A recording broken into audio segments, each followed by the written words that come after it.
நடிகர் ராஜேஷ் அவர்களோட இறப்புக்கு பின் தொடர்ந்து அவரை பத்தின ஏகப்பட்ட விஷயங்களை பார்த்து வந்துட்டு இருக்கோம். அந்த வகையில சமீபத்தில் அவரோட சொத்து மதிப்பு வெளியாகி இருக்கு. அது எவ்வளோ அப்படிங்கிறது தான் இந்த வீடியோவில் நம்ம பார்க்க போறோம். தமிழ் சினிமாவில் ஏகப்பட்ட படங்களில் நடிச்சு ரசிகர்கள் மத்தியில் மிகப்பெரிய அளவில் வரவேற்பு பெற்றவர் தான் ராஜேஷ் அவர்கள்.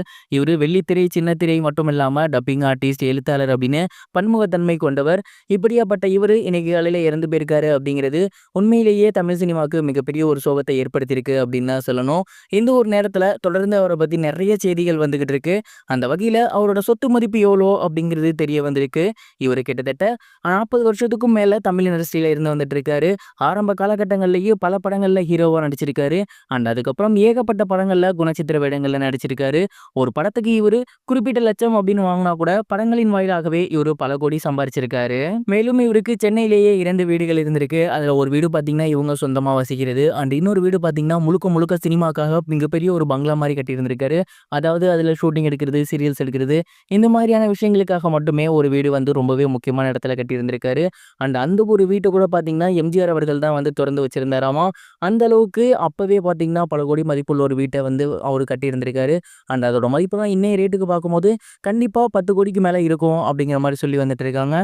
ஸோ ஓவராலாக பார்க்கும்போது இவர் ஆரம்ப காலகட்டங்கள்லேருந்து நடித்த படங்களாக இருக்கட்டும், சமீப காலத்தில் இவர் பண்ணிட்டு இருக்க சீரியல்கள், இது மட்டும் இல்லாமல் இவரோட அசெட்ஸ் இதெல்லாம் பார்க்கும்போது கிட்டத்தட்ட 25 கோடிக்கு மேல இவருக்கு சொத்து இருக்கும் அப்படிங்கிறது தெரிய வந்திருக்கு. இது வந்து தோராயமா எடுக்கப்பட்ட கணக்கு தான். ஏன்னா இப்ப வரைக்குமே பாத்தீங்கன்னா அவரு நடிச்சு வந்துட்டு தான் இருக்காரு. அது மட்டும் இல்லாம யூடியூப்ஸ்லாம் பாத்தீங்கன்னா வீடியோஸ் போட்டு வந்துட்டு இருக்காரு. இது மட்டும் இல்லாம ஏகப்பட்ட ஃபங்க்ஷன்ஸ்க்கு போயிட்டு அங்க ஸ்டூடெண்ட்ஸ்க்கு ஸ்பீச் எல்லாம் கொடுத்துட்டு இருக்காரு. இந்த மாதிரி ஏகப்பட்ட சோர்ஸ் ஆஃப் இன்கம் வந்து அவர்கிட்ட இருந்துகிட்டு இருக்கு. பட் அதெல்லாம் அபிஷியலா கணக்கில் எடுக்கலாம ஒரு அன்அபிஷியலா கணக்கில் எடுத்து பார்க்கும்போதே கிட்டத்தட்ட 25 கோடிக்கு மேல இவரோட சொத்து மதிப்பு இருக்கும் அப்படிங்கிறது தகவல் வெளியாகி நெட்டிசன்கள் எல்லாத்தையுமே வாய புழக்க வச்சிருக்கு. இது ஒரு புறம் இருக்க சமீபத்தில் இவரோட இன்டர்வியூஸ் எல்லாமே மறுபடியும் சோசியல் மீடியாவில் ரொம்பவே ட்ரெண்டிங்காக போய்கிட்டு இருக்கு. அந்த வகையில் இவர் கலைஞர் பற்றி ஒரு சில விஷயங்கள் பேசியிருந்தாரு. குறிப்பாக இவர் என்ன சொல்லியிருந்தாரு அப்படின்னா, நான் என்னோட 12வது வயசில் கலைஞர் ஐயாவை பார்த்துருந்தேன். அந்த ஒரு டைமில் பார்த்தீங்கன்னா எனக்கு திக்குவாய் இருந்துச்சு. அண்ட் அவரை பார்த்ததுக்கப்புறம் அவர் சொன்ன புக்ஸ் எல்லாம் படிக்க படிக்க தான் எனக்கு வந்து அந்த திக்குவாய் கோச்சு நான் நல்லபடியாக பேச ஸ்டார்ட் பண்ணியிருந்தேன். குறிப்பாக அவரோட ஒரு புக்கில் அவர் வந்து எழுதியிருப்பார், கால்கள் ஓடுது, கை பரிசு வாங்குது, கை உழைக்குது, அதே மாதிரி கழுத்து பரிசு வாங்குது அப்படின்னு. அது எனக்கு மிகப்பெரிய ஒரு இம்பேக்டை உருவாக்கி இருந்துச்சு.